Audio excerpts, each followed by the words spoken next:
નમસ્કાર, આધ્યાત્મિક મહાશક્તિમાં હું મોનાલી સોની આપ સૌનું સ્વાગત કરું છું। આજે આપણે વાત કરી રહ્યા છીએ મંત્ર જાપની। જે માળા વડે આપણે કરી રહ્યા છે તે માળાને આપણે કેવી રીતે સિદ્ધ કરી શકીએ અને સાક્ષાત ભગવાનના આશીર્વાદ કેવી રીતે પ્રાપ્ત કરી શકીએ। ત્યારે 108 મણકાની માળા જેનો ઉપયોગ આપણે મંત્ર જાપ કરવા માટે કરીએ છીએ, તે માળાને આપણે ખૂબ જ પવિત્ર રાખવી જોઈએ। તે તો આપણે સૌ કોઈ જાણીએ છીએ, પરંતુ તેને યોગ્ય રીતે કેવી રીતે તેનો ઉપયોગ કરવો તેનો પણ શાસ્ત્રોમાં ઉલ્લેખ કરવામાં આવ્યો છે। સર્વપ્રથમ તો આપણે માળાની જે વાત કરીએ છીએ, એવું કહેવાય કે તે માળા દ્વારા આપણે સિદ્ધ મંત્રોનો જાપ કરીએ છીએ। એટલે કે આપણે ધર્મ રીતે આપણા શરીરને, આપણા મનને, આપણા હૃદયને આપણે સાક્ષાત ભગવાનમાં જે છે તે જોડવાની કોશિશ કરતા હોઈએ છીએ। માળા તે એક માધ્યમ છે, તે આપણું ભગવાન સાથેનું જોડાણ કરવા માટેનું એક સાધન છે। માનવી જે છે તેને વારંવાર કોઈક ને કોઈક વિચાર આવ્યા જ કરતો હોય છે, ક્યારેક સારો વિચાર, ક્યારેક ખરાબ વિચાર, તો તેના વિચારોની કોઈ સીમા નથી। અને જ્યારે વ્યક્તિ આંખ બંધ કરીને જ્યારે કોઈ પણ મંત્રચાર કરવાની કોશિશ કરતો હોય છે, ત્યારે વારંવાર તેને કોઈક ને કોઈક વિચારો સતાવ્યા કરતા હોય છે। ત્યારે માળાનો ઉપયોગ કરવાથી અને માળા દ્વારા મંત્ર જાપ કરવાથી તે પોતાના વિચારો ઉપર કાબુ મેળવી શકે છે। જ્યારે વ્યક્તિ માળા વડે મંત્ર જાપ કરતો હોય છે, ત્યારે તે પોતાની માળાને 108 મણકાની જે ગણતરી આવે છે તેમાં તે પોતાના વિચારો જે છે તેનો કંટ્રોલ કરી શકે છે। સારી રીતે પોતાના જે મંત્રો છે તેનો જાપ કરી શકે છે। 108 જે એક પૂર્ણ સંખ્યા છે, એટલે કે 1 અને 8 ને જોડવાથી જે સંખ્યા મળીને આવે છે તે 9, અને 9 આપણા જે ગ્રહો છે અને 27 આપણા નક્ષત્રો છે। એટલે એવું કહી શકાય કે 9ની સંખ્યા પરિપૂર્ણ સંખ્યા છે અને ખૂબ જ પવિત્ર સંખ્યા છે। માટે આપણે 108 મંત્રના જાપ કરવાથી આપણા જે મંત્રો છે તેને સિદ્ધ કરી શકીએ છીએ અને સાથે સાથે ઈશ્વરનો સાક્ષાત્કાર કરી શકીએ છીએ। ત્યારે માળાનો જાપ કેવી રીતે કરવો, શું કરવું, શું ન કરવું ને શું વાતોનું ધ્યાન રાખવું। સર્વપ્રથમ તો જ્યારે તમે માળામાં કોઈ પણ મંત્રનો જાપ કરો છો, ત્યારે તમારે સ્થાન અને સ્થિતિનું ખૂબ જ વિશેષ રીતે ધ્યાન રાખવું જોઈએ। સ્થાન એટલે કે તે જગ્યા ખૂબ જ પવિત્ર હોવી જોઈએ, ત્યાં કોઈ પણ પ્રકારનો એવો અવાજ, ઘોંઘાટ ન હોવો જોઈએ, એક શાંત વાતાવરણ હોવું જોઈએ। એક કુદરતી સાનિધ્યની હેઠળ બેસીને તમે જ્યારે ભગવાનના વિશેષ મંત્રોનો જાપ કરો છો, તો ખૂબ જ ઝડપથી તમારું મન તેમાં પોરવવા લાગે છે અને તમે તે મંત્રોના જાપ સહેલાઈથી કરી શકો છો। સ્થાન અને સ્થિતિ એટલે કે તમારી પોતાને ખૂબ જ કમ્ફર્ટેબલ હોવું જોઈએ કે તમે જે પણ જગ્યાએ મંત્ર જાપ કરો છો તે જગ્યાએ તમારા કપડાં ખૂબ જ સારી રીતે પહેરેલા, સ્વચ્છ હોવા જોઈએ। કોઈ પણ રીતે ત્યાં આગળ કોઈ અશુદ્ધિ ન હોવી જોઈએ। તમે જે જગ્યાએ બેસો છો તે જગ્યા તમને ખૂબ જ મન શાંત કરાવનારી હોવી જોઈએ। માટે સ્થાન અને સ્થિતિનું ધ્યાન રાખવામાં આવે છે। તે જગ્યા સ્વચ્છ હોવી જોઈએ, કોઈ પણ અશુદ્ધિ તેની આજુબાજુ ન ફેલાયેલી હોવી જોઈએ। તમે ભગવાનના મંદિરમાં બેસીને જો જાપ કરો છો તો તેને અતિ ઉત્તમ ગણવામાં આવે છે। તે સ્થાન અને સ્થિતિને અનુરૂપ માનવામાં આવે છે। ત્યારબાદ તમે જ્યારે જાપ કરો છો તો મુખ્યત્વે દિશાઓનું પણ તમારે વિશેષ રીતે ધ્યાન રાખવું જોઈએ।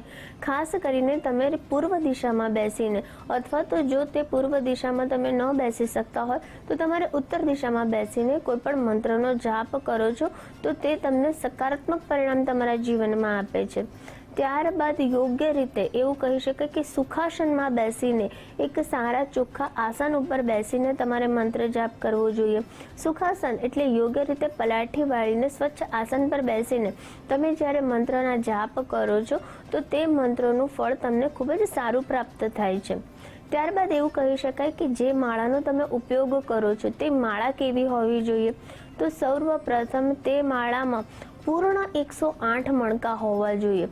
પૂર્ણ 108 મણકા એટલે કોઈ પણ મણકો તેમાં ઓછો ન હોવો જોઈએ, વધારે ન હોવો જોઈએ કે પછી ખંડિત પણ ન હોવો જોઈએ। આ પ્રકારે તમારે સર્વશ્રેષ્ઠ માળા જે છે તેની પસંદગી કરવી જોઈએ। અલગ અલગ મંત્રોના જાપ એટલે કે દેવી મંત્રો માટે તમે યોગ્ય રીતે તમે ચંદનની માળાનો ઉપયોગ કરી શકો છો, લાલ કે પીળા મણકાનો ઉપયોગ કરી શકો છો, દેવો માટે તમે રુદ્રાક્ષના મણકાનો જાપ કરી શકો છો, વગેરે રીતે અલગ અલગ માળાનો ઉલ્લેખ પણ શાસ્ત્ર મુજબ કરવામાં આવ્યો છે। ત્યારબાદ જ્યારે આપણે વાત કરીએ છીએ તો જે માળા જે છે તે વ્યક્તિએ પોતાના ગળામાં પહેરેલી હોય અને તે માળાનો જાપ કરવો હોય તેને ઉચિત નથી માનવામાં આવતું. માટે જે માળાથી તમે મંત્ર સિદ્ધ કરો છો કે તમે કોઈ પણ ભગવાનના નામનું સ્મરણ પણ જો કોઈ પણ માળાથી કરો છો તો તે માળા તમારે ધારણ ન કરવી જોઈએ અને ધારણ કરેલી માળાથી મંત્ર જાપ ન કરવા જોઈએ. જ્યારે તમે માળા જે છે તેને ગૌમુખીમાં રાખવું વિશેષ રીતે મહત્વ માનવામાં આવે છે.